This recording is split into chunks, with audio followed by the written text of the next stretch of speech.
Let's return to our top story now. At the age of 50, David Beckham will become a knight in the King's Honours List. For more on that, we're joined by Honours and Awards expert from the company Awards Intelligence, Lesley Hussell. Good afternoon to you.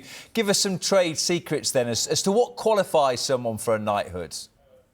I think with David Beckham, it's a pivotal moment. There's no doubt this is a great honour for a national legend. It's been long awaited. It's a crowning honour.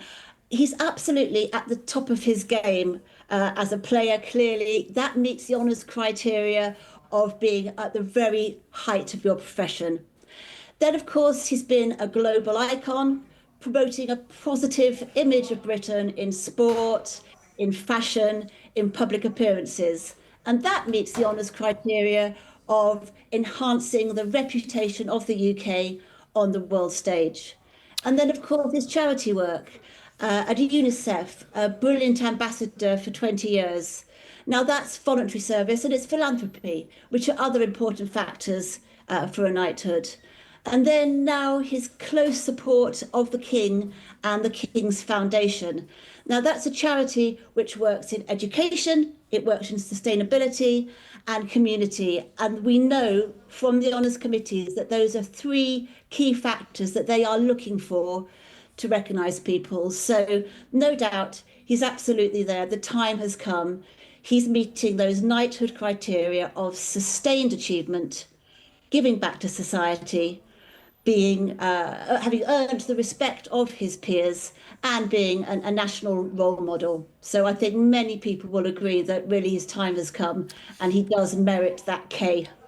It's interesting that you spoke there about him, one of the criteria being at the top of your game as a sports person.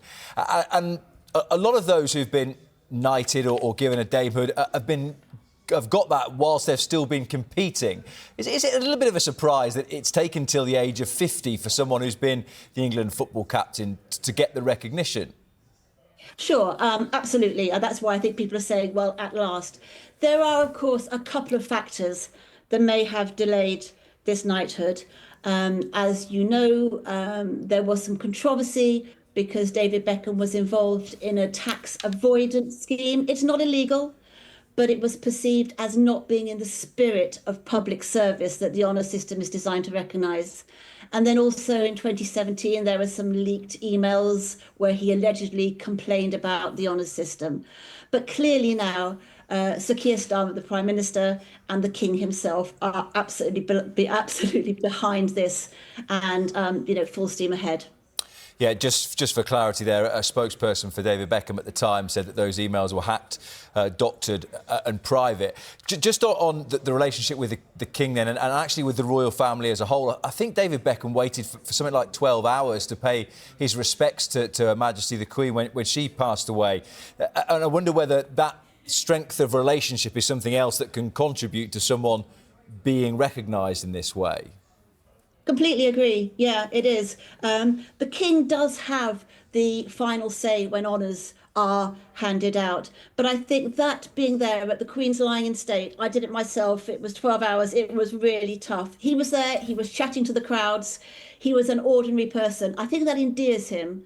And the great thing about the honour system is that it recognises the best of Britain.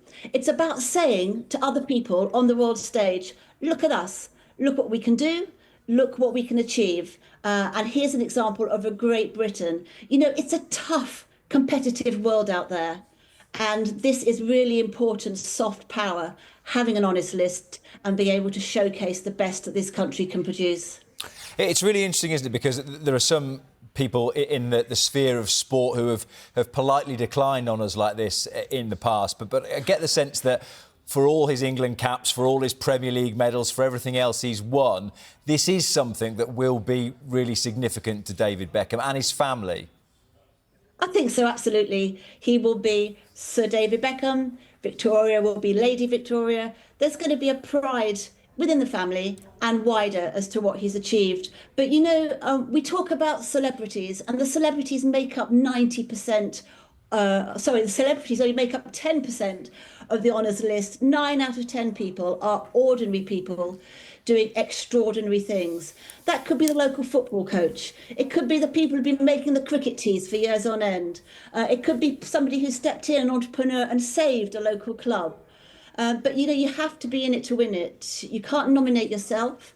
So if anybody knows somebody in their community, in their business, in their sports life, who they think deserves an honour, you can come and have a chat to us here at Awards Intelligence, and we will give you an honest and free assessment of what their chances are.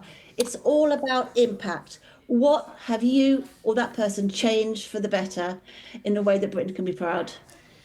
It's funny you should say that, Lesley, because you've got the opportunity to give us some honest feedback on someone live on air who a lot of people will say this man deserves a knighthood because of impact, because of doing things for the greater good, for making a positive impact on the country. It's Kevin Sinfield, who achieved things on the field, as David Beckham has, but has achieved so much off it, particularly for his great mate Rob Burrow in recent years. Why has he not been given a knighthood just yet? I think that could be coming. It's just a case of it takes a little bit of time. Absolutely. You can be a philanthropist and that's brilliant, but being on the ground, being somebody who's brave and bold and puts their body on the line to raise money for charity is fundamental. And that's definitely something that the honour system is looking out for. Perfect. I mean, I've learned that you can't nominate yourself, so my chances are very slim indeed. But thank you very much indeed for speaking to us, Lesley, this afternoon. My pleasure. The England